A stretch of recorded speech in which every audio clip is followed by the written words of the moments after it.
This past weekend, I completed a 95-kilometer flat road race with only 575 meters of elevation gain. Race day was very windy with crosswinds almost everywhere and short, punchy hills whenever the wind decided to not blow. It's weird how that happens, right? Sounds like a race. Yeah, exactly. It says there were a few riders who ripped the field apart in these crosswinds by surging on the front and pulling everyone along with nowhere to hide, forcing people to tail off. Sounds like they were probably guttering people, right? So, if the wind's coming in one direction, if it's coming off of, it's hitting you on the left, those riders are probably moving as far as they can to the left side of the road to give people no opportunity to hide from that wind, in their echelon, so to speak. So he says, I ended up in a group of 2 riders triple T'ing the last 45 minutes of a 2 hour and 33 race. What can I do to and I think that he means off the back too, right? I think so. Yeah. It says, what can I do to deal with the surges and crosswinds? They were tactically good by riding on the side of the road, giving you no draft. Counterattacking would have sent me off the back earlier, meaning that he was probably already on the physical limit, right? The only thing I did try was take the corners faster than everyone using Pete's method of rolling up to the side when getting close to the corner and choosing the best line. And this saved my legs, the surge of coming out of the corner. And warms my heart. Yeah. Pete's helping people hold on. But that's about it. So for reference, I'm 183 centimeters, 84 kilograms with an FTP of 290 watts. 5 stars all around. So fairly high FTP. Yeah, and he's pretty similar to Chad and I's size. Mm-hmm. I mean, more or less. I'm a couple centimeters taller and a couple kilograms heavier. Yep. But yeah, it's kind of conserving momentum like you were doing through the corners is step one. Since you've got that, we can kind of break into the tactics of crosswinds and guttering and all that stuff, right? Yeah, Chad, I mean, you've raced in plenty of races also in Nevada, so therefore in the wind, because that's just what we end up dealing with. Is there anywhere without wind? I mean, right? Every race I seem to do. Yeah. And you're also a bigger rider with a stronger FT or a higher FTP than most, I would say. You're higher than average, or you have been at least all throughout your racing career. At times, yeah. Yeah. Not right now. So I'm sure that you, let's flip the tables a bit, maybe, and we can look at this from the perspective of basically what you would want to do to hurt a rider if you were the stronger rider, like the things that you would do basically to stop a person. Then we can kind of go into his scenario of what he should do to be more efficient and everything else. But if we're in crosswinds and you see little Jonathan in the race with you, what would you do to make it difficult for me? Well, guttering, obviously. I mean, if that's an option, I'm going to get as far over into the wind as possible so that I'm, or vice away versa. From the wind, away from the wind. Yep. It's been a little while. Yeah, the wind works. But I don't want to create the opportunity for someone to be able to leech off me, to draft off me. It's not an easy thing to do in all situations. So application of power, typically, if I'm the stronger rider, I'm going to do what I can to shake these riders or at least beat them up in the meantime.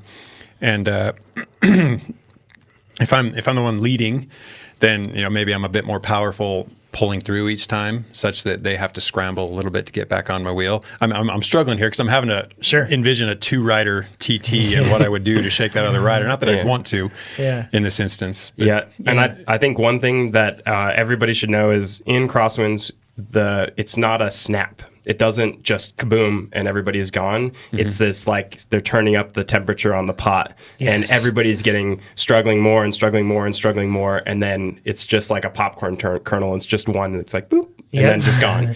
And so when there is a group of savvy riders riding the front of a crosswind, it's holding on for as long as possible and never. Or if you are doing it, if you're on the front, you have to do it for as long as possible to get rid of the most people you possibly can. Yep. So it's not I'm going to do 500 watts for 5 minutes and then it's done. I'm finished.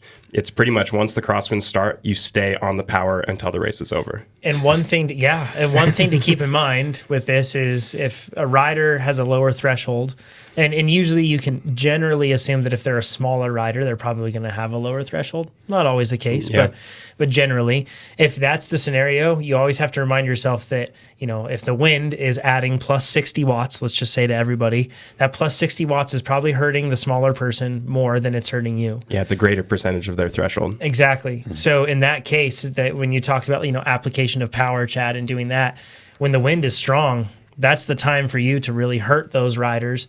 As long as, if they're perfectly in your draft, then you're just hurting yourself. But if they are exposed to the wind in some degree, and that's like the worst when I've been riding with big riders and they really put down a lot of power when I'm already just fighting to hang on because I'm exposed to the wind. I'm gone. You have to hold that draft unrealistically tightly to not suffer any of the consequences of that crosswind. And it's not going to be a steady thing that only comes from one angle. So you're constantly shifting your position, which means every now and again you're going to put yourself in a position where you have to do more work than you want to be doing, and it only lasts so long. You're sailing, right? Like a skipper is never just constant. He never just sets things up and then just keeps going. Always adjusting, and you have to be always adjusting in that. And surging power, honestly, makes it really hard. Like for me, and I'm a surgy rider, but in those scenarios when I have big riders that are really just like hammering, and if like it's got like some egos at the front that are just trying to see how hard they can push, goodbye. And like it really hurts. Know that crosswinds are difficult, and they're difficult for everybody. It doesn't matter how big, how powerful you are. They hurt real bad. So you're not the only one out there suffering. So psychologically, keep that in your back pocket. Yes, that's a really good point. And we should transition to what we would do to try to hold on, I guess. Yeah.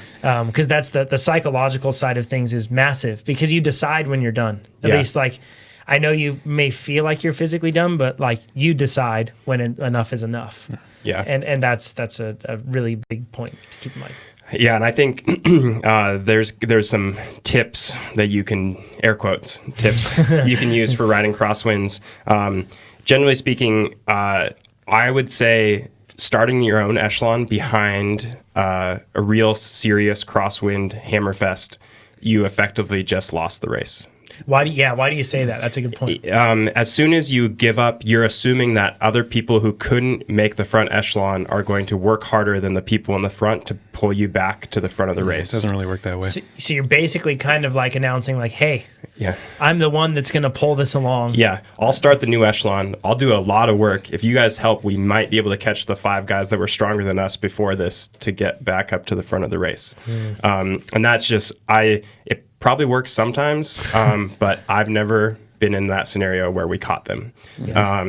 But what you can do is, instead of putting your chips in the start a new echelon basket, put your chips in the make the front echelon basket. Go all in.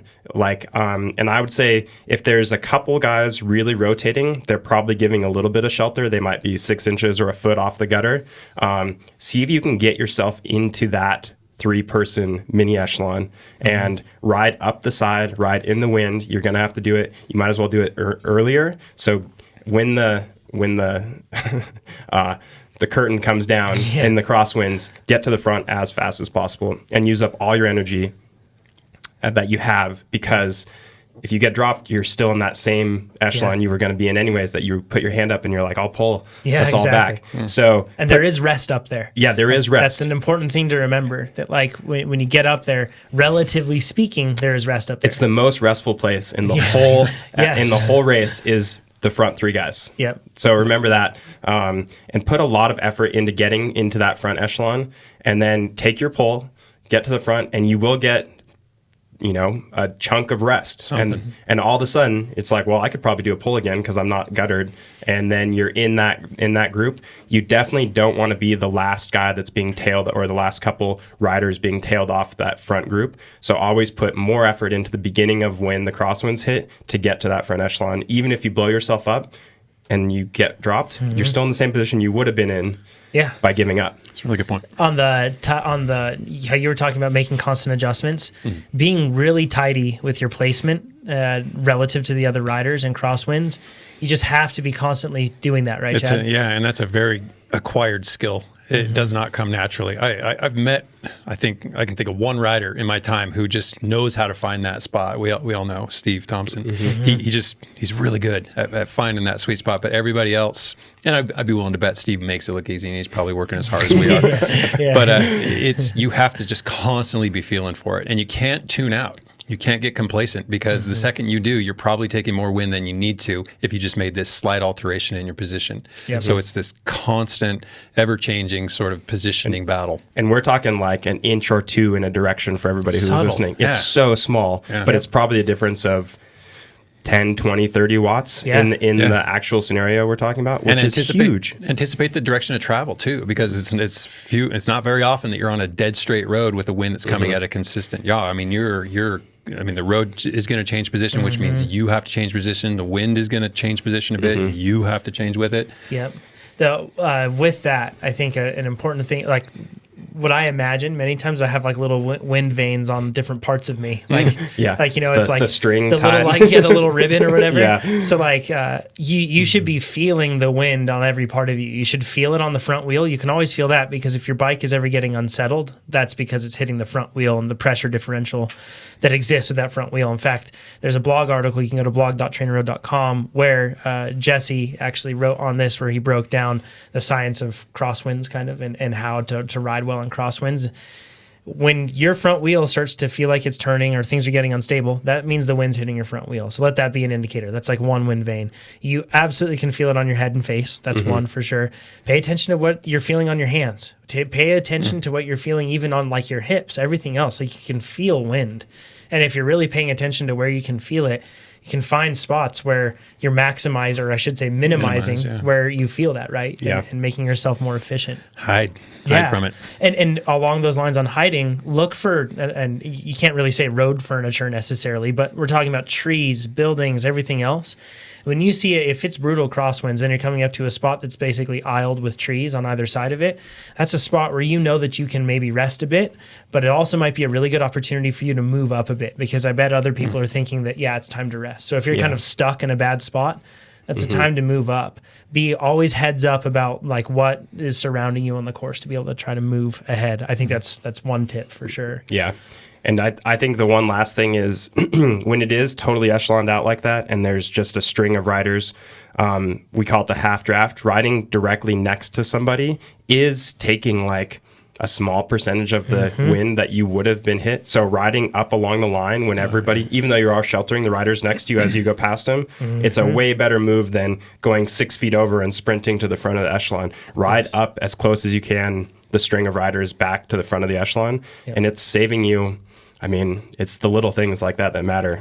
Call back to the very beginning of this podcast when we were talking about the differences between high and low category races and everything else.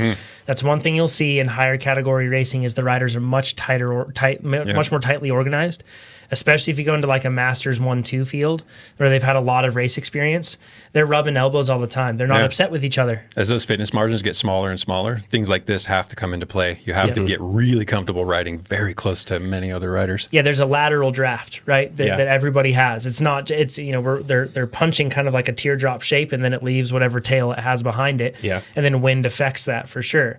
So you have to, envision that kind of to understand where they're at, but always trust the fact that if you're closer to that person, you're going to be better off. You're going to be better off. Yep. Yeah. And it's tempting though sometimes when we want to attack because we're like, or we want to make some sort of move.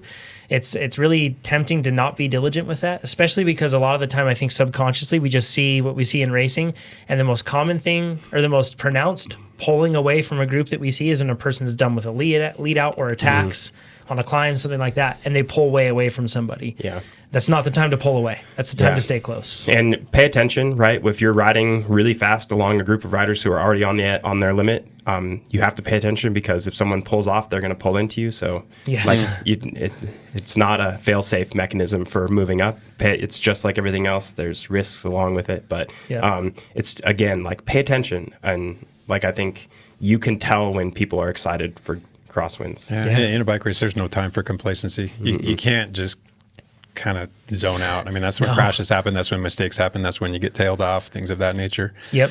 We still have 4 more really good points. All right, Chad, let's cover them. These are yours. I want to hear them, and I want to contribute where I can. Yeah, so I think we're going to transform back into the echelon. The whip crack effect is where the strongest riders kind of migrate to the front. It's because they're paying attention the best, they have the fitness, and they just know what's happening. And anybody who's abreast of what's happening in a race is going to be a better racer. So if you find yourself at the back, you probably did a couple things incorrectly to get there. So think about what you did, like that we were talking about examining your race after the fact and what you could have done differently. In a crosswind section, you should pretty much know that it's windy.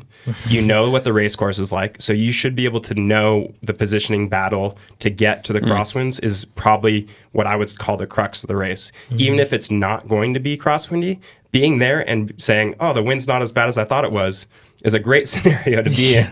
It's not you get there and then the fight begins. The fight is to get there and then the race begins. Yeah, as Amber says, it's one of the many selections that's going to take place. That is a selection. That is a selection. So if you are in the back, figure out what you could have done differently to be at the front at that race. And if you are in the back when the crosswinds hit, like it's the alarm bells and you have to do everything you possibly can, including throwing away your race to get to the front because it's already thrown away if you don't do that. Yep. The back, and it's almost always fair to assume the back is going to be a harder place than the front.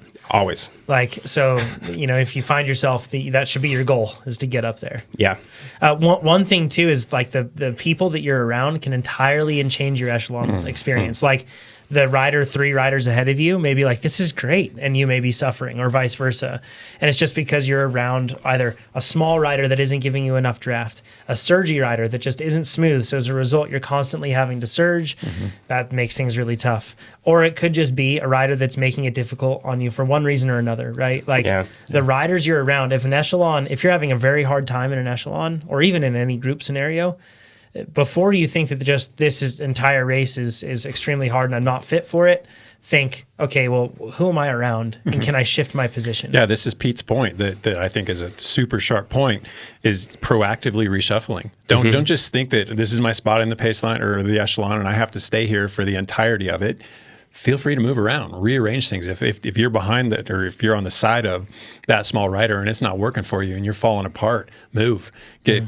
Fold yourself somewhere else into that echelon. The mantra of sorts that I have for that, and I think this runs through my head in every race, is think outside the race. And I always try to think that way. That was with motocross and skiing. I was really bad at just always following whatever line was apparent in front of me, right? And, okay, so this is a straightaway. So straight in the middle, a turn, and now we go straight again, a turn, and we go straight again.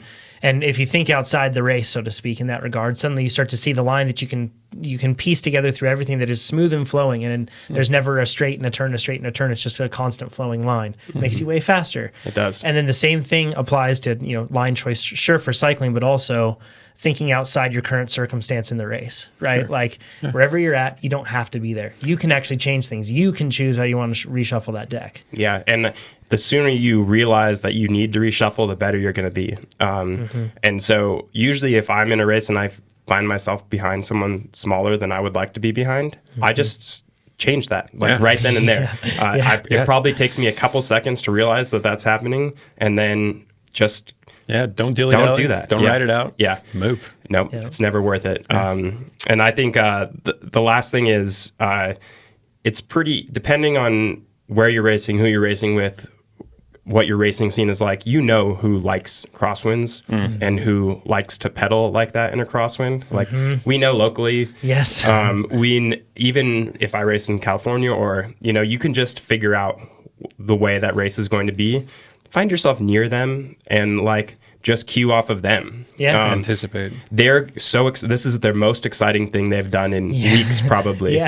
So just be near them for when the crosswind hits, and then you're already in the good position. You don't have to put a bunch of mental energy into the whole battle to get there. You just only kind of have one North Star, and you just sit near or around that person and know that the race is coming. Yeah, and if you know who those riders are too, it can be pretty encouraging when you just accept when this rider is at the front, it's gonna hurt, but it's not gonna stay there for that long. I can hang on for as long as I need to, because then things are gonna back off a little bit so that I can sort myself out again. You can anticipate when riders are going to go hard. You really can. Yeah. There are times when you'll be caught off, but you won't be caught off guard again by that person, right? You can make sure you're taking inventory on everybody and taking note of that sort of thing.